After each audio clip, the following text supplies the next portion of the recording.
জাগুনৰ পৰা কাম কৰি আহি আছিল ঘৰলৈ ঈদ বুলি আহাৰ পিছত আমি সিভিল গেটত আহি ৰখাৰ পিছত এজন মানুহে আমাক লগ পালে লগ পাই ক'লে বোলে হেই আপোনালোকে লেবাৰ হয় না বোলে হয় আমি লেবাৰ আপোনালোকৰতো এটা চেক পাব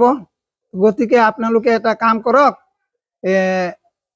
20,000 টকা দিয়ক আপোনালোকে এতিয়া মোৰ পকেটত চেক এইটো চাক নোট বই সব লিখা আছে আপোনালোকে চেক পাব হ্যাঁ তো টকা দিয়ক আমি আপোনালোকৰ চেক উলিয়াই দিম সেই বুলি কৈ আমাৰ পৰা 20,000 টকা লৈ যায়